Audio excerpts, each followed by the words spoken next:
Hi అండి, నమస్తే. వచ్చిన తోటకు వచ్చిన కాపుగల్లో ఉందన్నమాట. చూడండి ఫ్రెండ్స్, పైనుంచి అన్నం వస్తున్న కాయలు. అది ఇప్పుడే కాయలు పెట్టుకుంటా. కొమ్మలు జాగ్రత్త.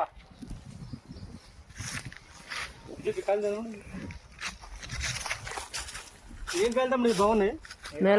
నీలాలు బాగుంటాయా? మొత్తం నిల్వ ఉంటాయి ఎక్కువ రోజులు. మీరు కూడా తోటలలో రండి, ఇట్లా లైవ్ కాయలు తీసుకోండి. పచ్చడి ఎక్కువ కాలం నిల్వ ఉంటుందండి. ఎప్పుడైనా చెట్టు మీద ఉన్న కాయలు తీసుకోవాలి మనం. చూడండి దాన్ని మంచి నీట్గా ఉన్నాయి, కాయలు కూడా మంచిగా ఉన్నాయి, సూపర్. అయితే నేను పట్టుకుంటా.